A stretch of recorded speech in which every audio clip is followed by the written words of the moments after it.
संगम नगरी प्रयागराज, जहां पुलिस का खौफ अब अपराधियों में ख़त्म होता दिखाई दे रहा है। ऐसे में कुछ शरारती तत्वों ने आज बॉयज़ हाई स्कूल के बाहर बमबाजी की, जिससे कि हड़कंप मच गया। बता दें, मौके पर पुलिस प्रशासन पहुंचा और जांच में जुट गया, जहां सीसीटीवी में घटना कैद हुई है बमबाजी की, जिसमें आप धुआं उड़ता देख सकते हैं। बता दें, आज 12 बजे के आसपास करीब छुट्टी का जब समय था, उसी समय इटॉन के सामने से खड़े होकर कुछ युवकों ने बम फेंका है, जो कि बॉयज़ हाई स्कूल के आगे गेट पर गिरा। सबसे बड़ी बात, जहां पर बम गिरा उसके चंद कदम की दूरी पर बच्चे और महिला भी खड़े थे। ऐसे में परिजन बच्चों को लेने आए तो छुट्टी का समय था, जिसके कुछ ही देर बाद छुट्टी हुई और बच्चे बाहर आए, मगर यहां पर शरारती तत्व बम फेंक कर दहशत फैलाने का काम किया है। वहीं मौके पर पहुंची सिविल लाइन पुलिस व सीओ सेकेंड ने जांच पड़ताल में जुट गए हैं और साथ ही सीसीटीवी भी खंगाला जा रहा है और जल्द ही पुलिस इनको गिरफ्तार करने का दावा कर रही है। इस मामले पर क्या कुछ कहना है बॉयज़ हाई स्कूल के प्रिंसिपल डेविड ल्यूक का, आइए सुनाते हैं आपको। 4:10 पे जब हमारे छोटे बच्चों का स्कूल छूटने वाला था, कुछ अराजक तत्व सड़क के उस पार से हमारे मुख्य गेट पे एक बम फेंका जो फटा, और उस समय स्कूल छूटने वाला। लकीली हमारे बच्चे बाहर उस समय नहीं निकले थे, अगर निकल गए होते तो कुछ बहुत ज़्यादा कुछ बच्चों को नुकसान हो सकता था। तो हम वजह हम नहीं बता सकते, स्कूल के कौन थे, क्या लोग थे, ये तो पता नहीं है। पुलिस को हम लोगों ने इन्फॉर्म किया है, हम लोग एक मुकदमा भी दर्ज कर रहे हैं। अब वो तहकीकात करेंगे तो पता चलेगा। स्कूल के किस साइड पे फेंके हैं?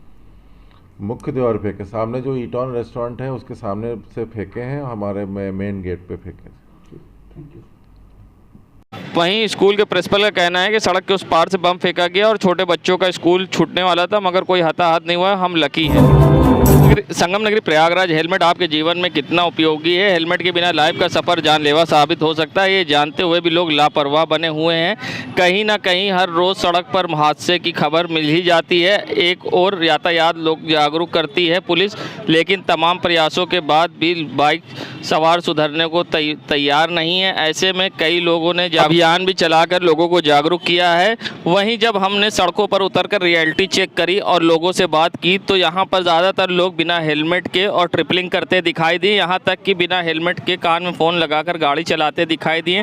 चाहे वो महिलाएं हों पुरुष हों, सभी बिना हेलमेट के दिखाई दिए। वहीं यहाँ लोगों को कहना था रोकने पर कि हाँ, उनको हेलमेट ज़रूर यूज़ करना चाहिए और पुलिस जागरूक भी करती है। ऐसे पे क्या कहना था लोगों का और क्या कुछ कहना इस पर समाज सेवियों का, आइए सुनाते हैं आपको। क्या कहेंगे?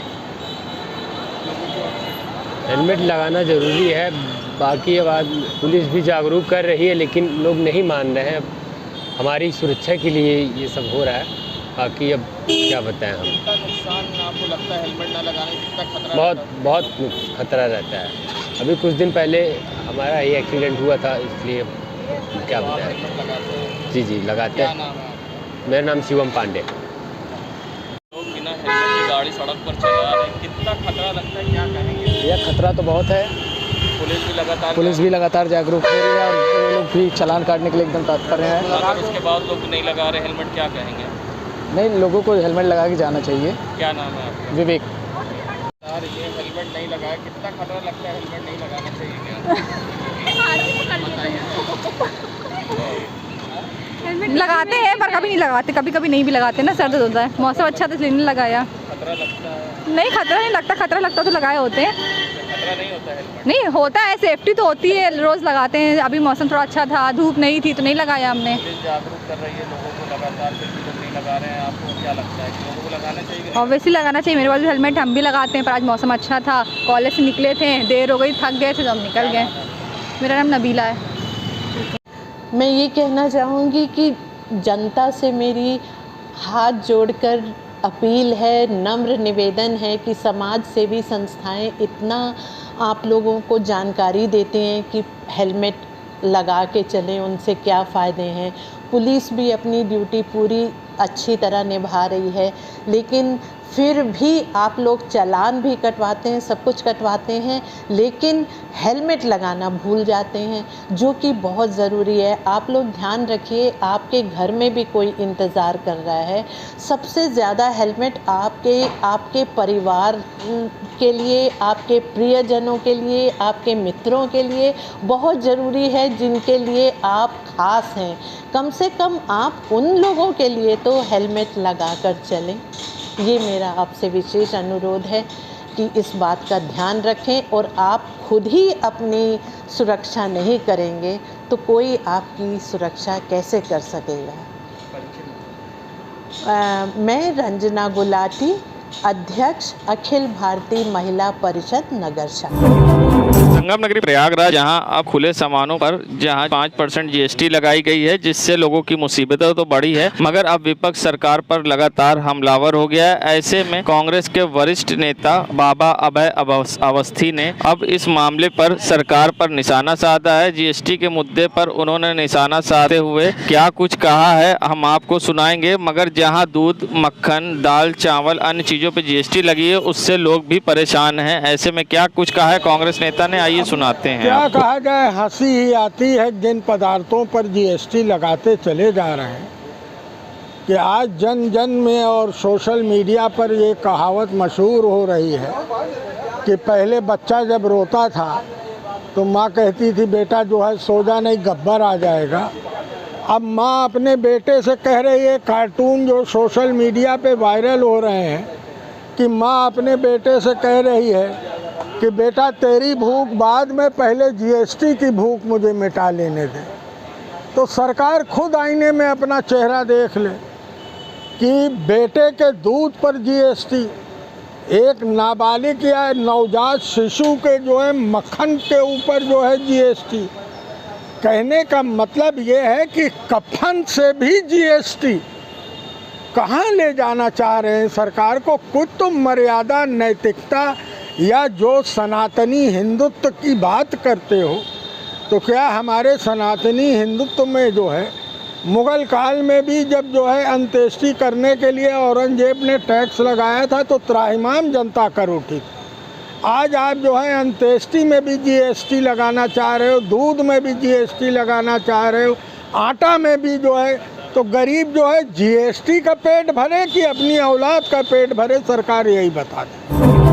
नगरी प्रयागराज जहां बीते 2019 के कुंभ में 60 चौराहों का सुंदरीकरण प्रयागराज विकास प्राधिकरण के द्वारा कराया गया था, वहीं अब आगामी कुंभ को देखते हुए जहां योगी सरकार ने फरमान जारी किया है और अभी से लोग कुंभ की तैयारी में जुट गए हैं।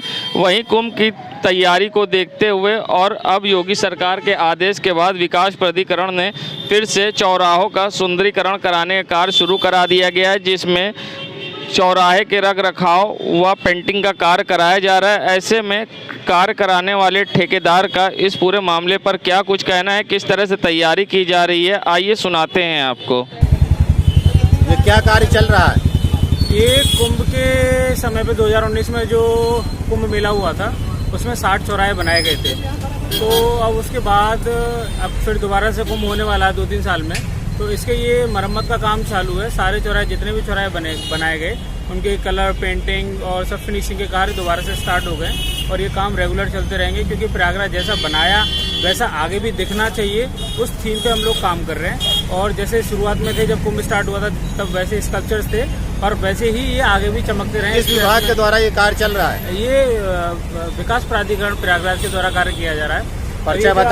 परिचय बता दें अपना। जी, मेरा नाम सिकंदर सिंह है, मैं मथुरा से हूँ और संगम नगरी प्रयागराज जहां एक तरफ बरसात ना होने के कारण अब सब्जियों की पैदावार पर इसका असर दिख रहा है। जहां बारिश की समस्या से अब हर तरफ लोग परेशान हैं, जहां लोग गर्मी से परेशान हैं, तो वहीं दूसरी तरफ हरी सब्जियों के दाम भी आसमान छू रहे हैं। ऐसे में अब सब्जियां ना उगने के कारण बाहर से आ रही हैं, जिससे कि काफ़ी रेट भारी होता जा रहा है। बता दें, जहाँ डीजल पेट्रोल के दाम तो बढ़े ही हैं, गैस के दाम बढ़े हैं, जिसके बाद अब हरी सब्जियों के भी दाम बढ़ गए, जिससे कि रसोई गैस का स्वाद बिगड़ गया है। ऐसे में लोगों को अब खाने में भी हरी सब्जियां कम इस्तेमाल करनी पड़ रही है। ऐसे में लोग परेशान दिखाई दे रहे हैं और ऐसे में अब दुकानदारों की बिक्री कम हो गई है। ऐसे में हरी सब्जियों की बिक्री कम होने पर क्या कुछ कहना है दुकानदारों का, आइए सुनाते हैं आपको। क्या कहेंगे, जो सब्जियों का रेट इस समय काफ़ी महंगा चल रहा है, क्या कहेंगे? भाई सब बाहर से आ रहा है, धनिया उनिया सब बाहर से आ रही, तो महंगा होना है। कोई भी चीज़ बाहर से आएगा, भाड़ा लगेगा, भाड़ा पेट्रोल महंगा है, सब चीज़ महंगा, तो महंगाई बढ़ेगी। इसीलिए आसमान छू रही है। आसमान छू ही रहा है। क्या नाम आपका? लाल जी। क्या कहेंगे, सब्जियां काफ़ी महंगी हैं और ग्राहक भी खरीदने आते हैं, तो कितनी दिक्कतों का सामना करना पड़ता है? सब्जियां महंगी होने की वजह से कस्टमर को जो दिक्कत हो रही है वो तो अलग ही हो रही है, हम लोगों को भी दिक्कत हो रही है। जो पहले कम रेट में सब्जियां मिलती थी, अब दाम उसका बढ़ गया तो हम लोगों को भी महंगी मिलती हैं और कस्टमर जो लेते हैं उनको भी थोड़ा बहुत दिक्कत हो रही है। धनिया का रेट काफ़ी ज़्यादा है। धनिया का काफ़ी रेट ज़्यादा है, कस्टमर भी दिक्कत हो रही है उनको लेने में। अच्छा, मानते हैं कि जो माल भाड़ा जो बढ़ा है उससे भी कुछ रेट पे असर? हाँ, भाड़े जो बढ़ गए हैं गाड़ियों के, उससे भी रेट थोड़ा, और इस टाइम मौसम के वजह से भी थोड़ा सब्जियां कम आ रही हैं, तो इसीलिए महंगाई थोड़ा सब्जियां की बढ़ी हैं। क्या नाम आपका? वंश। नगरी प्रयागराज में आज जहां सांसद रीता बहुगुणा जोशी का जन्मदिन अनाथ बच्चों के राजकीय बाल संरक्षण गृह के खुलदाबाद में केक काट के मनाया गया, जिसमें सभी लोग को फल, मिठाई, चॉकलेट आदि खिलाकर जन्मदिन मनाया गया। इस अवसर पर भाजपा नेता अभिषेक शुक्ला ने कहा कि प्रोफेसर रीता जोशी जी ने हमेशा गरीब, मजबूरों को, ज़रूरतमंदों की हमेशा मदद करती हैं। उनकी प्रेरणा लेते हुए हम लोग प्रतिवर्ष अनाथ बच्चों के बीच आकर उनकी खुशी का कारण बनने की कोशिश करते हैं और संकल्प लेते हैं कि उनकी दीर्घ आयु की कामना की, और कहा कि हमेशा प्रोफेसर रीता जोशी जी प्रेरणा लेकर हर वर्ष ऐसे बेसहारा लोग की मदद करते हैं। बता दें, रीता बहुगुणा जोशी के जन्मदिन पर जहां छोटे बच्चों के संग भाजपा कार्यकर्ताओं व उनके समर्थकों ने केक काटकर जश्न मनाया और साथ ही इस मौके पर बच्चों को केक खिलाया। अनाथ बच्चों में भी खुशी का माहौल दिखाई दिया। यहाँ इनके माँ बाप को कोई पता नहीं है और यहाँ पर अनाथ बच्चों की सेवा करना, सेवा का भाव हमारी अपनी नेता माननीय सांसद प्रोफेसर रीता बहुगुणा से हमने सीखा है, क्योंकि उन्होंने हमेशा गरीब, मजलूमों, बच्चों सबकी सेवा की है और उनका कहना है कि संघर्ष और सेवा से ही आदमी आगे बढ़ता है। हम लोग आज उनके जन्मदिवस पर संकल्प लेते हैं कि उनके बताए हुए रास्ते पर हमेशा लोगों की सेवा, गरीब मजदूरों की सेवा करते रहेंगे। हमारे साथ उत्तर प्रदेश सिंधी आयोग के सदस्य विजय गोस्वामी जी, यहाँ के अधीक्षक हरीश श्रीवास्तव जी, यहाँ के डिस्ट्रिक्ट प्रोफेसर अफसर पंकज मिश्रा जी, सबका सहयोग हमेशा मिलता रहता है। हम लोग हर वर्ष भगवान से आज उनके जन्मदिन पर अपनी नेता के लिए प्रार्थना करते हैं कि दिन ब दिन और इस तरह जब तक सेवा करते हैं और आगे बढ़ते हैं। अभिषेक शुक्ला, अधिवक्ता, उच्च न्यायालय। प्रयागराज जहां दिन में बॉयज़ हाई स्कूल पर बमबाजी हुई थी, जिसका सीसीटीवी में घटना कैद भी हुई थी, वहीं अब एसएसपी प्रयागराज ने ऐसे लोगों को चिन्हित कर गैंगस्टर एक्ट के तहत कार्रवाई करने की बात कही। साथ ही उन्होंने परिजनों से भी अपील की है। आइए सुनाते हैं आपको। उसको संज्ञान में लिया गया है। वैसे ये सूतली बम जो होता है, फूड फॉर्म में होता है, पटाखों में इस्तेमाल होता है, इस तरह के बम की घटना हुई है, परंतु हम लोगों ने चिन्हित करने का प्रयास किया। हमारी टीम लगी हुई है, जल्दी जल्द चिन्हित करके गंभीर धाराओं में ऐसे केसेस में अभियोग पंजीकृत किया जा रहा है और कार्रवाई की जा रही है। आपने पूर्व में देखा होगा, पहले की भी जो घटनाएं हुए हैं उसमें पुलिस ने तत्परता से वैसे लोगों की तलाश की है, उनको गिरफ्तार किया है, गंभीर धाराओं में अभियोग पंजीकृत करके उनको जेल भेजा जा रहा है। और जो एक गैंग की तरह काम कर रहे हैं उनके विरुद्ध जो है गैंगस्टर एक्ट के तहत भी हम लोग कार्रवाई करेंगे। साथ ही साथ मैं स्कूल के, कॉलेज के स्टूडेंट से और उनके गार्जियन से आप लोगों के माध्यम से अपील भी करता हूं कि अपने स्कूल में, कॉलेजेस में प्रायः देखा जा रहा है कि ये जो इंसिडेंट्स हो रहे हैं उसमें स्कूल और कॉलेज के स्टूडेंट्स इन्वॉल्व हो रहे हैं। काफ़ी यंग एज में इस तरह की सकारात्मक राह पे चलने के जगह पे वो नकारात्मक चीज़ों में इन्वॉल्व हो रहे हैं। इसको लेके उनको जागरूक करने का भी हम लोग प्रयास कर रहे हैं। स्कूल के माध्यम से कॉलेजों को भी हम लोग संदेश दे रहे हैं। हम लोग इंटरेक्ट भी करेंगे, उनको अवेयर करेंगे कि इस तरह की आपराधिक गतिविधि में इन्वॉल्व न हो। अदरवाइज इसमें कड़ी से कड़ी हम लोग विधि कार्रवाई सुनिश्चित करा रहे हैं और भविष्य में उनके करियर के लिए ये नुकसानदेह होगा। इस ओर मैं ध्यान आकृष्ट करना चाहता हूँ स्कूल एडमिनिस्ट्रेशंस की भी, कॉलेज एडमिनिस्ट्रेशंस की और गार्जियंस की विशेष करके कि अपने बच्चों पे, अपने घर के सदस्यों पे विशेष नज़र रखें, उनकी गतिविधि पे। किसी भी तरह का आपराधिक कृत्य सामने नहीं होगा। ऐसे जो भी केसेस आ रहे हैं उसमें तत्काल अभियोग पंजीकृत करके कड़ी से कड़ी कार्रवाई की जाए। संगम नगरी प्रयागराज, जहां पुलिस सड़कों पर निकलकर पैदल गश्त कर रही है और साथ ही सुरक्षा के दृष्टिगत एसएसपी प्रयागराज के निर्देशन पर संदिग्ध लोगों से पूछताछ की जा रही है। जहां एसएसपी प्रयागराज के निर्देशन पर अब शहर की सभी पुलिस सड़कों पर निकलकर पैदल गश्त कर रही है और साथ ही सुरक्षा के दृष्टिगत संदिग्ध लोगों को रोककर पूछताछ कर रही है। वहीं वाहनों की भी चेकिंग की जा रही है और सख्ती से इसका पालन एसएसपी प्रयागराज के निर्देश पर किया जा रहा है। क्या कुछ कहना है इस पूरे मामले पे एसएसपी प्रयागराज का, आइए सुनाते हैं। की जा रही है, क्या वजह है? देखिए, रूटीन में बेहतर अपराध नियंत्रण और कानून व्यवस्था को सुनिश्चित कराने के लिए प्रशासन हेडक्वार्टर के निर्देशानुसार सभी अधिकारीगण शाम के समय में, जिस समय मार्केट क्षेत्र में भीड़भाड़ रहती है, फुट पेट्रोलिंग की जाती है, जिससे कि अपराध नियंत्रण, लोगों के अंदर बेहतर सुरक्षा की भावना जागृत हो, इसको सुनिश्चित कराने के लिए की जाती है। साथ ही साथ यातायात प्रबंधन तथा कम्युनिटी पुलिसिंग इनिशिएटिव्स को और स्ट्रेंथन करने के लिए ये पहल की जाती है। इसी के तहत आज सिविल लाइन एरिया में हम लोग पैदल गश्त कर रहे हैं। पैदल गश्त के दौरान हम लोगों से इंटरेक्ट भी करते हैं, उनकी समस्याओं के बारे में जानकारी लेते हैं, उनसे सुझाव भी लेते हैं और लोगों के साथ मिलकर एक दूसरे के प्रति विश्वास को जगाना और एक बेहतर पुलिसिंग की व्यवस्था स्थापित करने की कोशिश की जाती है। उसी के तहत आज हम लोग पैदल गश्त कर रहे हैं। जो संदिग्ध लोग होते हैं उनसे रोक टोक की जाती है? बिल्कुल, जैसा मैंने बताया, अपराध नियंत्रण की जब मैंने बात कही तो उसका उद्देश्य यही था कि जो संदिग्ध लोग दिखते हैं उनकी चेकिंग, टेस्टिंग और आवश्यकता अनुसार उनको थाने पे ले जाकर उनसे पूछताछ, वाहनों की चेकिंग, अवैध अतिक्रमण जो है इसको, इन सभी पॉइंट्स को देखते हुए जनरल पुलिसिंग के हमारे सभी आयाम उनको देखते हुए ये पैदल गश्त की व्यवस्था में डेली करते हैं। मोबाइल से निकलने वाली किरणों से गर्भवती महिलाओं के बच्चों पर किस तरह से दुष्प्रभाव पड़ता है, किस तरह से बच्चों में समस्या उत्पन्न होती है मोबाइल की रेस से, क्या कुछ कहना है डॉक्टर वर्तिका श्रीवास्तव का इस पूरे मामले पर,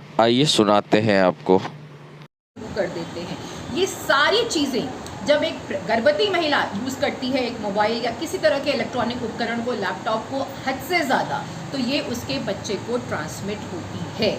उसके बच्चे में बिहेवियरल चेंजेस आते हैं, बोन डेंसिटी का ह्रास होता है और जब वो बच्चा विकसित होकर इस दुनिया में आता है तो उसमें बिहेवियरल एक्टिविटी बहुत तरह की होती है, बहुत तरह के इश्यूज होते हैं, जैसे कि एक कोऑर्डिनेशन होता है सुनने, सोचने, समझने का, उसमें गड़बड़ आती है। और इसके साथ साथ ही जो हमारे सेल्स हैं बॉडी के, सेलुलर रिसेप्टर्स जो हैं, जो हमारा डीएनए है, उससे भी ये रेडियो वेव्स इंटरफेयर करता है, जिसका अगर हम आगे देखें तो कैंसर जैसी खतरनाक बीमारियां भी हमें हो सकती हैं और हम इसको रोक नहीं पाएंगे अगर हम ये चीज़ का ध्यान नहीं रखेंगे कि हमारा जो डेली लाइफ है, जो हमारी रोज़मर्रा की ज़िंदगी है, उसमें ये उपकरण बहुत ज़रूरी हैं। तो हमें ये भी ध्यान रखना होगा कि हमें इसमें इंटरवल देना चाहिए। आप बचाव कैसे कर सकते हैं? आप उस यूज़ को इंटरवल दीजिए, थामिए। जैसे आपने कुछ काम किया, कुछ यूज़ किया, फिर उस मोबाइल को रख दीजिए। रात में कोशिश करिए कि आपको मोबाइल यूज़ ही ना करना पड़े। दूसरा, आज बहुत तरह तरह के मोबाइल्स मार्केट में उपलब्ध हैं, चाइनीज़ कंपनियां भी हैं, हमारी इंडियन कंपनियां भी हैं, पर इस बात का ध्यान रखें कि जो मोबाइल हो उसका SAR वैल्यू अच्छा हो। SAR वैल्यू मीन्स जो स्पेसिफिक एब्जॉर्प्शन रेट जिसको बोला जाता है, जो कि जो रेडियो वेव्स जो निकलती है उसका एब्जॉर्प्शन हमारी बॉडी से कम हो जाए। और साथ ही हम एक और भी काम कर सकते हैं कि हम अपने मोबाइल को, जैसे हम कहीं भी रहते हैं, हम लिफ्ट में रहते हैं तो भी हम मोबाइल में लगे रहते हैं, या किसी बेसमेंट में रहते हैं तो भी हम मोबाइल में लगे रहते हैं। ये सारे एरियाज़ वो होते हैं जहाँ पे सिग्नल स्ट्रॉन्ग नहीं होते, तो हमें मोबाइल हमेशा स्ट्रॉन्ग सिग्नल्स वाले प्लेसेस पे ही करना चाहिए, क्योंकि वो भी लो स्पेसिफिक एब्जॉर्प्शन रेट हमें प्रोवाइड करते हैं। कोशिश करना चाहिए ब्लूटूथ का यूज़ करना, कोशिश करना चाहिए कि वाईफाई, राउटर इस तरह का यूज़ करें, जिससे कि जो ये मोबाइल नाम का यंत्र है ये हमारे शरीर से थोड़ी दूर रहे। तो आप समझ ही सकते हैं कि जैसे मैंने पहले बताया कि हर सिक्के के दो पहलू हैं। तो हमारी भौतिक सुविधा के लिए बहुत सारी चीज़ें हैं, लेकिन कहीं ना कहीं वो हमारे आगे आने वाले समय के लिए हानिकारक भी साबित हो सकते हैं। तो ये सुविधाएं हमें अगर मुहैया हैं तो इनका हम लॉन्ग टर्म यूज़ कर सकें, इसके लिए बहुत ज़रूरी है कि हम इसके हार्मफुल इफेक्ट्स को भी जानें और उसको प्रिवेंट करने के लिए उपाय करें। नमस्कार, मैं वर्तिका श्रीवास्तव, गायनेकोलॉजिस्ट, वरदान केयर सेंटर, झूसी, प्रयागराज।